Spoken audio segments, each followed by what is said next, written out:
जय हिंद साथियों, आप सभी का स्वागत करता हूं आप सभी के अपने चैनल टारगेट सिलेक्शन में। साथियों, आज की इस वीडियो में हम लोग टोटल 75 क्वेश्चंस को देखेंगे।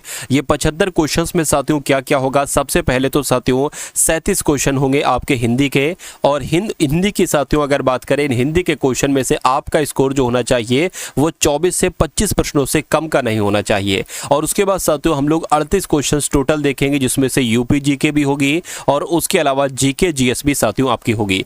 तो इन साथियों इस टारगेट को अचीव करने के लिए यानी कि 37 प्रश्नों में से 24 से 25 प्रश्नों को आपको बिल्कुल सही करना है। पहला साथियों क्वेश्चन आपके स्क्रीन पर है। क्लास बहुत सुपर फास्ट तरीके से चलेगी। पहला सवाल है कि भाववाचक संज्ञा के अंतर्गत आते हैं। देखिए, जो गुण होते हैं, जो दोष होते हैं, ये सब भाववाचक संज्ञा के अंतर्गत ही आते हैं। संज्ञा का प्रकार नहीं है। आप सभी को पता है कि संज्ञा के 5 प्रकार होते हैं, और जिसमें से साथियों संज्ञा का प्रकार व्यक्तिवाचक है, जातिवाचक है, भाववाचक है, लेकिन देशवाचक संज्ञा नहीं होती है। तो यही आपका जवाब हो जाएगा। उसके बाद देखिए, निम्नलिखित में से शब्दों में से पुल्लिंग शब्द का साथियों चयन कीजिए। देखिए, संसद भी आपका एक तरीके से क्या है, स्त्रीलिंग है। गंगा भी स्त्रीलिंग है। किताब कैसी, किताब भी स्त्रीलिंग। लेकिन सूची पत्र कैसा है, तो सूची पत्र आपका पुल्लिंग हो जाएगा, और यही आपका साथियों बिल्कुल सही जवाब हो जाता है।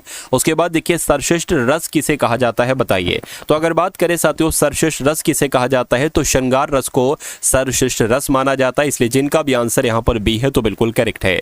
प्रेम सागर के रचनाकार कौन है साथियों, मुझे बताइए। तो आपका जवाब होना चाहिए लल्लू लाल, यानी कि प्रेम सागर के रचनाकार कौन है, तो लल्लू लाल है। उसके बाद देखिए, अगला सवाल है कि प्रत्यक्ष शब्द का साथियों विलोम क्या होगा, मुझे बताइए। तो प्रत्यक्ष का विलोम साथियों क्या होता है, परोक्ष होता है। तो जो लोग भी यहाँ पर हैं ऑप्शन नंबर बी के साथ, तो उन सभी का आंसर बिल्कुल करेक्ट है। निम्नलिखित में से अंतःस्थ व्यंजन की अगर बात करें तो अंतःस्थ व्यंजन या, रा, ला, वा, ये 4 व्यंजन होते हैं। अब इसमें से यारा लावा कहां पर लिखा हुआ है साथियों, या लिखा हुआ है, तो या क्या हो जाएगा, एक अंतःस्थ व्यंजन हो जाएगा, और यही आपका बिल्कुल सही जवाब हो जाएगा। निम्नलिखित में से कौन सा शब्द साथियों तद्भव शब्द है, यानी कि तद्भव शब्द का आपको चयन करना है, बताइए। ये आपका साथियों तत्सम शब्द है, ये भी तत्सम शब्द है, ये भी तत्सम है, लेकिन तद्भव शब्द की अगर बात करें तो ऑप्शन नंबर डी वाला आपका तद्भव शब्द हो जाएगा, और यही आपका क्या होगा, बिल्कुल सही जवाब होगा। और जिनका आंसर यहाँ पर ऑप्शन नंबर डी था तो बिल्कुल सही है भाई, बहुत बढ़िया, वेरी गुड क्लास। चलिए साथियों, उसके बाद देखिए अगले नंबर का सवाल आपके स्क्रीन पर है, देखिए और मुझे बताइए सही जवाब क्या होगा। कि जिसके हृदय में ममता ही नहीं है उसको क्या कहा जाएगा, तो उसको निर्मम कहा जाता है। ठीक है साथियों, आपको सवाल को देखना है और 2 सेकंड के अंदर जवाब उसका साथियों बताना है। क्योंकि अगर बात करें साथियों हिंदी और जीके जीएस यूपी जीके को जितना तेजी के साथ आप करेंगे उतना आपके लिए अच्छा है। कैसे अच्छा है, क्योंकि समय की आपके पास बचत होगी, और वो समय आप साथियों रीजनिंग में लगाएंगे, मैथ में लगाएंगे, तो वो ज़्यादा अच्छी बात है। देखिए यहाँ पर अगर बात करें कि स्त्रीलिंग शब्द कौन सा है, तो मित्र कैसा है, सूचना कैसी है, उपहार कैसा है, अध्याय कैसा है, तो ये आपका एक स्त्रीलिंग शब्द हो जाएगा, और यही आपका सही जवाब हो जाता है। अंगीठी शब्द का तत्सम साथियों क्या होगा, मुझे बताइए। तो अंगीठी के साथियों तत्सम में क्या कहते हैं, अंगीठी एक तद्भव शब्द है, इसको तत्सम की अगर बात करें तो अग्निष्ठिका कहा जाता है। जो लोग भी साथियों यहाँ पर ऑप्शन नंबर सी के साथ है तो उन सभी का आंसर बिल्कुल करेक्ट हो जाता है। इसमें तद्भव शब्द मैं आपको बता चुका हूँ, सूरज जो आपका होगा वो एक तद्भव शब्द होता है। उसके बाद देखिए साथियों, निम्नलिखित में से कौन सा वाक्य आपसे पूछा जा रहा है शुद्ध है, तो 3 वाक्य गलत है, 1 वाक्य सही है। सही वाले वाक्य का आपको चयन करना है। दुकानदार ने ताला खोला, दुकानदार ने ताला खोला, खुला गलत है। दुकानदार को ताला खोला, ये को यहाँ पर गलत आया है। दुकानदार को ताला खुलवाया, ये भी गलत है। यानी कि यहाँ पर आपका जो शुद्ध वाक्य होगा वो ये होगा ऑप्शन नंबर ए वाला, दुकानदार ने ताला खोला, ये आपका बिल्कुल सही जवाब हो जाएगा। देखिए यहाँ पर साथियों अगर हम लोग बात करें, मैं आपको 2 तरीके की साथियों पीडीएफ दे रहा हूँ। पहली पीडीएफ साथियों जो दे रहा हूँ वो यूपी पुलिस कांस्टेबल की ऑल शिफ्ट की पीडीएफ दे रहा हूँ।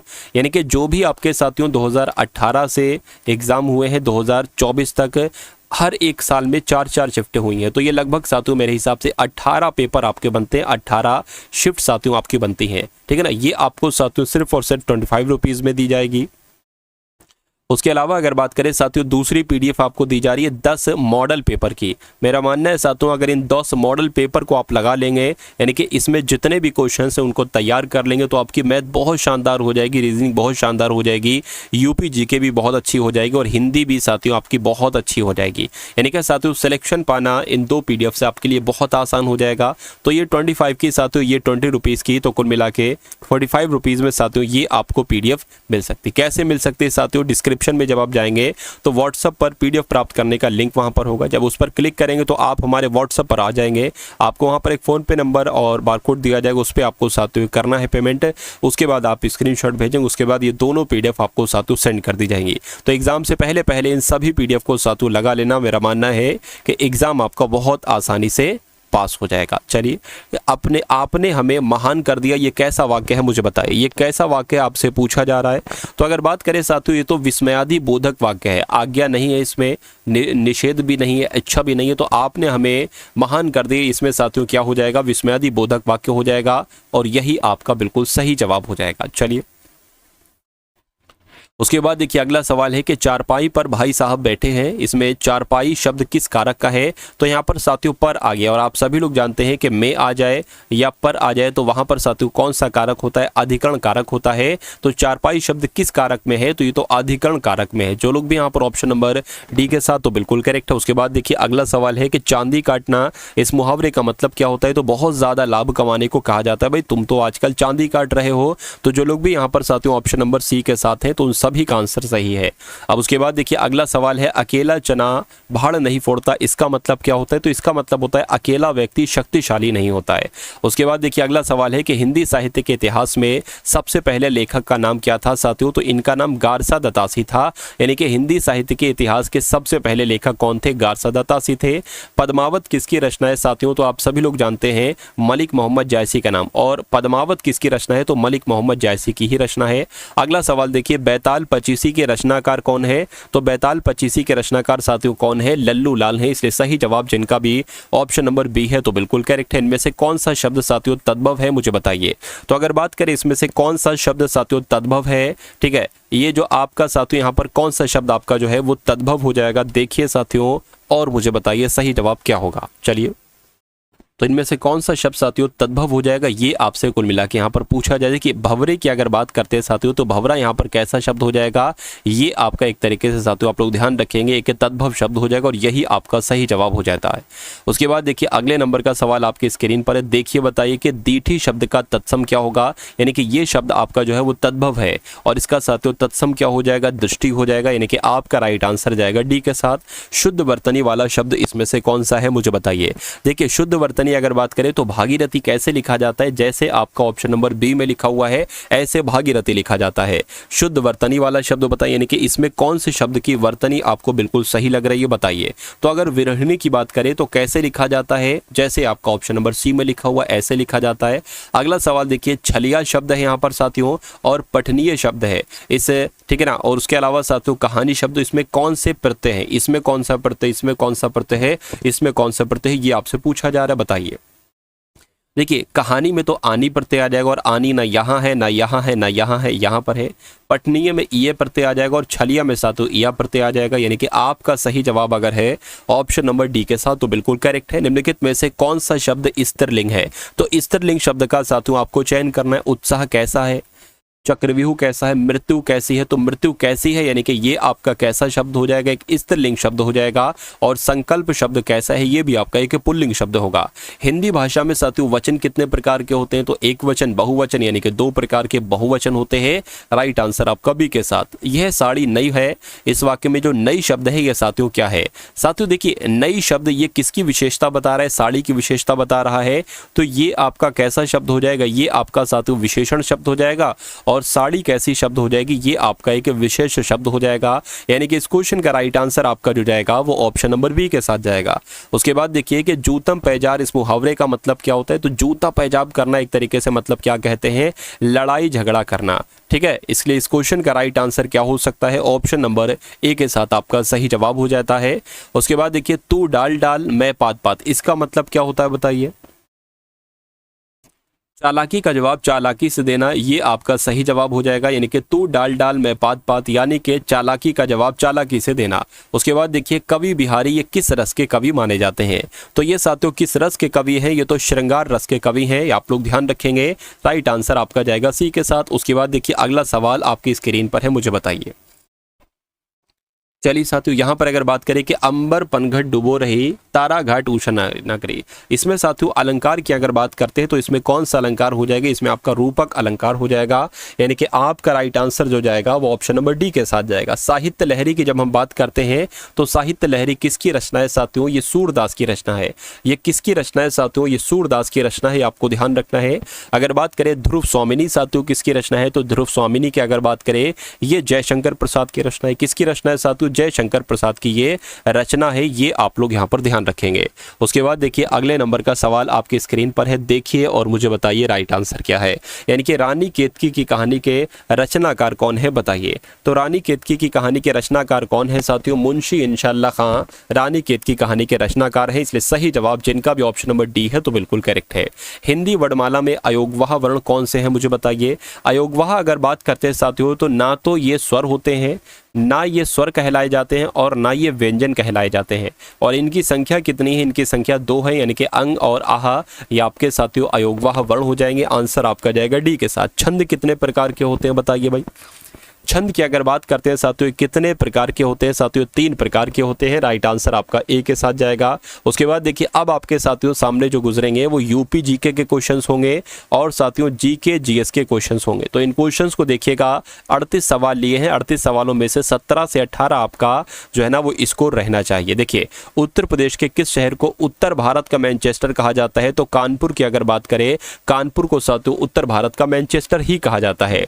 उत्तर प्रदेश का सबसे पूर्वी जिला साथियों कौन सा है? तो उत्तर प्रदेश का सबसे पूर्वी जिला कौन सा हो जाएगा साथियों? बलिया हो जाएगा, ठीक है ना, बलिया हो जाएगा। आंसर आपका जाएगा सी के साथ। उत्तर प्रदेश ने किस वर्ष सभी कार्यों के लिए हिंदी का प्रयोग अनिवार्य कर दिया? तो साथियों क्या आपका सही जवाब होगा मुझे बताइए। तो आप लोग ध्यान रखेंगे 1968 आपका सही जवाब हो जाता है, ठीक है ना। उसके बाद देखिए साथियों अगला सवाल है कि उत्तर प्रदेश के निम्नलिखित जिलों में से किसका क्षेत्रफल सबसे ज्यादा है?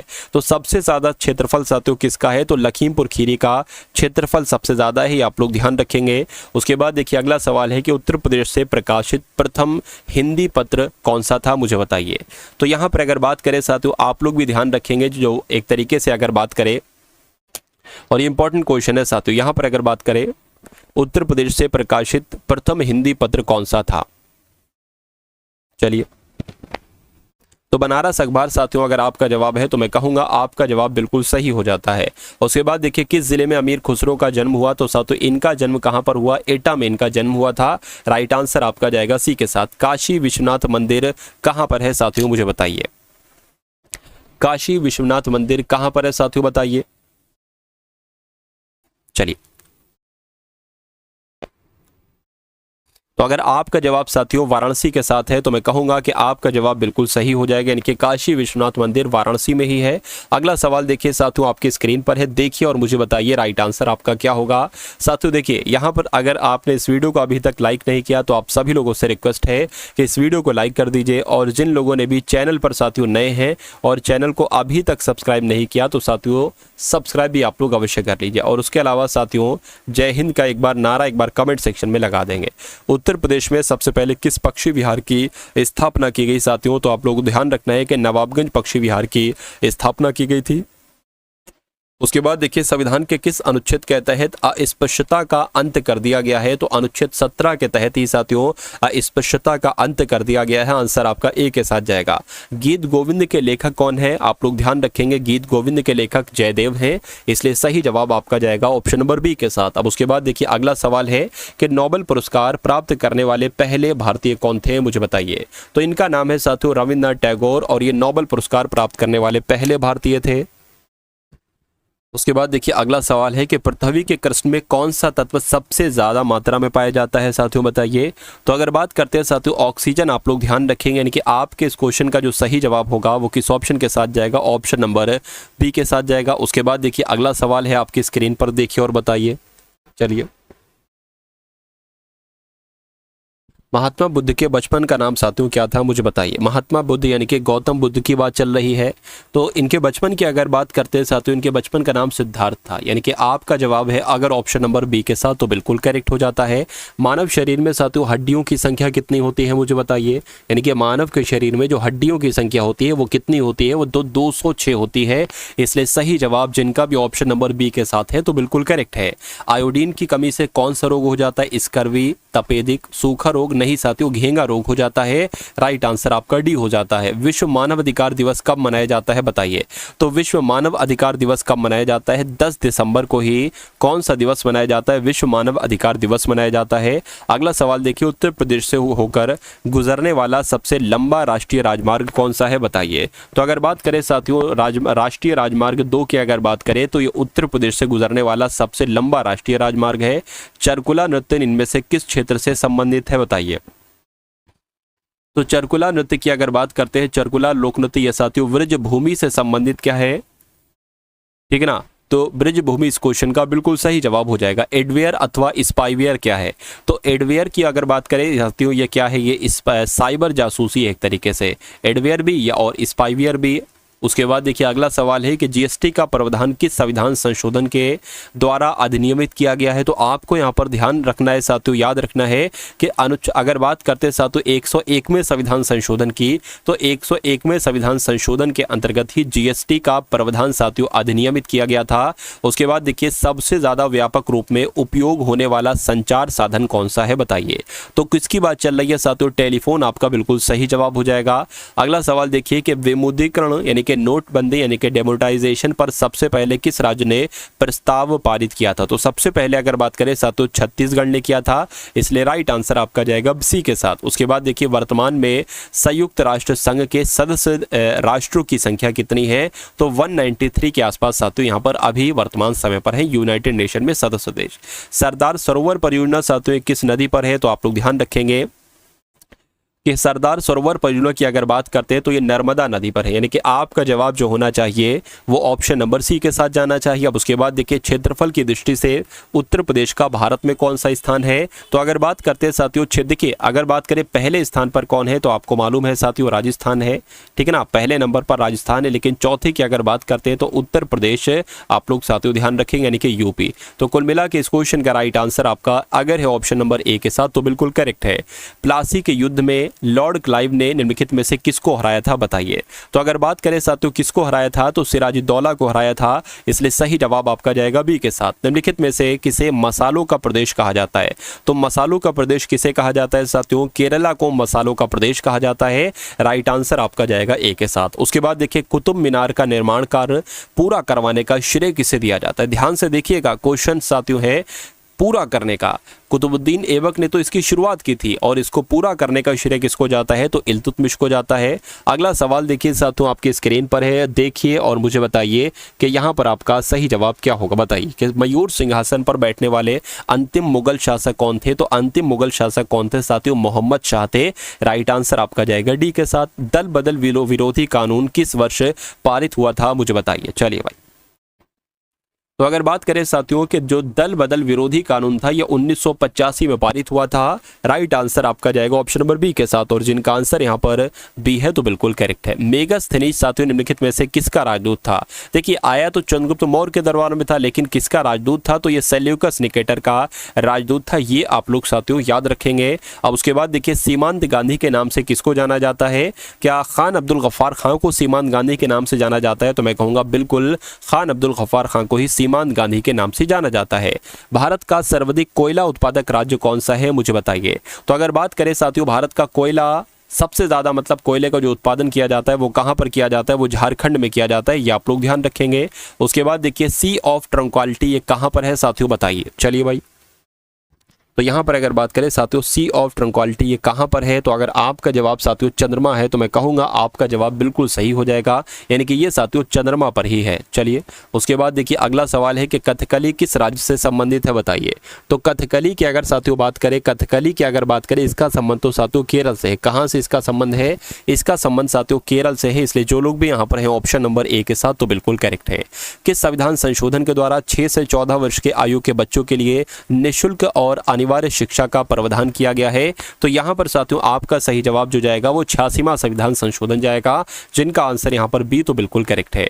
शरीर में हीमोग्लोबिन का मुख्य काम क्या होता है? तो एक तरीके से साथियों इसका मुख्य एक तरीके से काम जो होता है वो ऑक्सीजन का परिवहन करना, ये इसका मुख्य काम होता है। इसलिए सही जवाब आपका ऑप्शन नंबर सी हो जाता है भाई। बहुत बढ़िया, वेरी गुड क्लास। तो ये 75 क्वेश्चन थे साथियों, बहुत इंपॉर्टेंट आपके लिए। उसके अलावा साथियों आपको डिस्क्रिप्शन में एक टेलीग्राम ग्रुप का लिंक मिल जाएगा, ठीक है ना। और उसके अलावा साथियों एक अपना व्हाट्सअप ग्रुप भी है, ठीक है, व्हाट्सअप ग्रुप भी है साथियों। तो इन दोनों ग्रुप को आप लोग ज्वाइन कर लीजिए। उसके अलावा साथियों जिस पीडीएफ के बारे में मैंने आपको बताया था वो पीडीएफ साथियों अगर एग्जाम से पहले आप लगा लेते हैं तो आपका बहुत फायदा होगा।